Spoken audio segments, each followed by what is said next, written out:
గురువు అంటే ద్రోణుడంతటి వాడు కావాల్సిన పని లేదు, గురువు అంటే కృష్ణుడంతటి వాడు కావాల్సిన అవసరం అసలే లేదు అని చెప్పే వృత్తాంతం కాబట్టి ఆ ఒక్కటి చెప్పి, సంజయుడు సూతపుత్రుడు కానివాడు సూతపుత్రుడుగా పిలువబడ్డాడు కర్ణుడు. అసలు ఒరిజినల్ సూతపుత్రుడు సంజయుడు.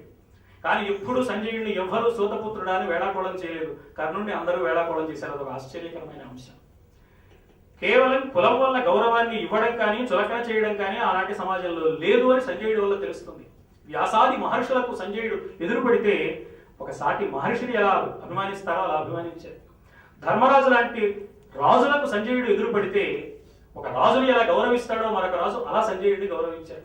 అలాంటి సందర్భంలో సంజయుడు రాయబారిగా వెళ్ళి తన మనస్సుకు ఇష్టం లేకపోయినా ధర్మానికి తగినది కానిదే అయినా ధృతరాష్ట్రుడి కుటిల నీతికి తన వాక్చాతుర్యాన్ని వారధిగా చేసి రాయబారిని నడిపెడతాం. రాయబారి అంటే రాజుగారి మనోగత అభిప్రాయాలు చెప్పేవాడే కానీ తన సొంత అభిప్రాయాలు చెప్పేవాడు కాదు.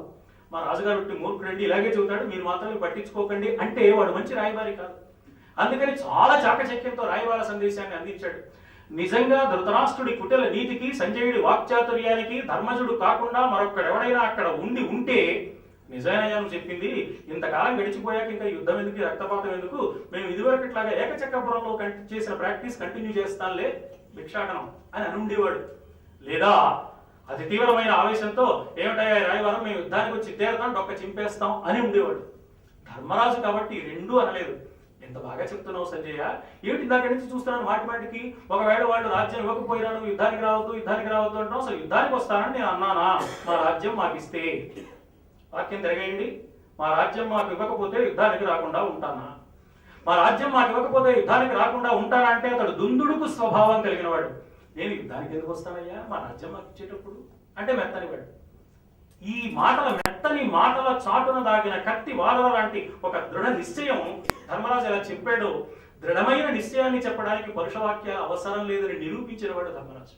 తిక్కన గారి ధర్మరాజు మరీ బాగా నిరూపించాడు. అందుకే ఆయన మెత్తని పులి అయిపోయాడు. సంజయుడు చెప్పాడు మెత్తగా ఉందనుకోకు పులిసుమా.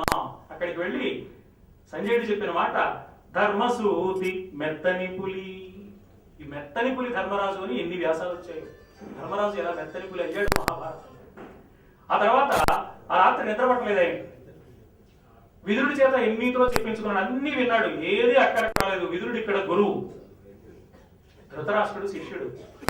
విదురుడు చేసిన బోధ ఏమీ ఉపయోగపడలేదు. అయితే ధృతరాష్ట్రుడు చాలా తెలివైన వాడు, తొందరపడి మాట్లాడేవాడు కాదు. అందుకని అన్నాడు, విదురుడు చెప్పిన అన్ని విని నీవు చెప్పిన మాటలు నిర్మలములు నిపుణ సమ్మతములు రాజనీతి మార్గబోధకములు అయినను విడువనోప. ఇది ధృతరాష్ట్రుడి మనస్తత్వం. ఎందుకు ఇలా ఉన్నావు? ధర్మో జయతి అని ఉడువాడా, ధర్మమే గెలుస్తుందని నమ్ముతున్నాను అని మాత్రం అనగలిగాడు. వీరుడు ఏం చేస్తాడు పాపం, అది కాదు తమ్ముడు, నువ్వు ఎన్ని లౌకికమైన నీతులు చెబుతున్నావు, నాకు వేదాంత విషయాలు కావాలి అన్నాడు. చూడండి, అంటే తాను ఆచరించవలసిన ఒక్క ధర్మం మినహా మిగిలిన అన్ని వేదాంతాలు వినడం మానవుడికి ఇష్టం. ఎన్నైనా వింటాడు. నువ్వు చేయాల్సిన పని మీ ముఖ్య మంచంలో ఉన్న అమ్మా నాన్నని జాగ్రత్తగా చూసుకోవాలి, మిగతావన్నీ నీకు గురుగారు ఒక్కటి చెప్పండి సార్, మంత్రాలయం ఎలా వెళ్ళాలో చెప్పండి, సిరీస్లో చేయాల్సిన యాత్ర ఏమిటో చెప్పండి, ఆ వివరాలు చెప్పండి, భాగవత సప్తాహం ఎలా చేస్తే మంచిది, అభిషేకం ఎన్ని పర్యాయాలు చేస్తే మోక్షం, ఇవన్నీ చెప్పండి అంటాడు. ఇది మానవ నైజం. కర్తవ్యం కంటే వేరుగా దైవం ఉన్నదని, ఆధ్యాత్మిక సాధన ఉన్నది అనుకునే వారందరికీ మనందరికీ మూల పురుషుడు ధృతరాష్ట్రుడు. అందుకని తాను పాటించవలసిన కర్తవ్యం మానేసి వేదాంత బోధ చేయమన్నాడు. అది ఏం కాదు అనుకున్నాడు విదురుడు. పాపం అలా అనుకుని సనత్సుజాతుడు అనే పేరు కలిగిన బ్రహ్మమానపుత్రుడైన ఒక మహర్షిని రప్పించాడు. ఆయన వచ్చాడు, ఎన్నో వేదాంత విషయాలు చెప్పాడు. ఆయన రాకముందు ధృతరాష్ట్రుడు ఏ మానసిక స్థితిలో ఉన్నాడో సనత్సుజాతుడు వచ్చి బోధం చేసి లక్ష్యంతో ఈ విద్యా దానం చేయాలనుకున్నారో, విద్య అభ్యసిస్తున్న వారికి ఉపకార వేతనాలు అందించాలని అనుకున్నారో వాటిని అందుకోవడానికి సరి అయిన అసలైన అర్హతను సంపాదించుకున్న ఉత్తములైన విద్యార్థులు రెండవ స్తంభం.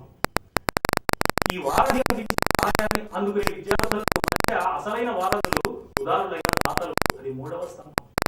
నాలుగవ స్తంభం ఇదో ఇలా ఆమోదించి ప్రోత్సహించడానికి వచ్చిన గుణగ్రహణ పాల్గొన మీరందరూ ఈ నాలుగు స్తంభాల మీద ఈ వైభవపేతం కావాలని, వచ్చే సంవత్సరమే జరుగుతున్న వార్షికోత్సవానికి నేను రానుకొని రజతోత్సవానికి ఓపిక ఉంటే రావాలని ఉంది.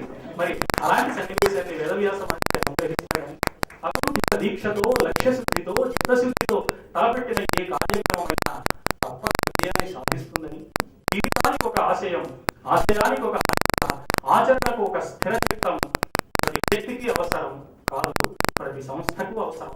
అవన్నీ కలిగిన ఈ సంస్థ 3 భూములు 36 కార్యక్రమాన్ని పొందుతుందని హృదయపూర్వకంగా ఆకాంక్షిస్తూ నాకు అవకాశాన్ని కల్పించిన మీ అందరికీ, సమయాన్ని అతిక్రమించి ఆలస్యమైనా కూడా శ్రద్ధాళులకి అందరికీ మరొక ధన్యవాదాలు చెబుతూ, నరసింహమూర్తి గారికి మాత్రం ధన్యవాదాలు చెప్పట్లేదు.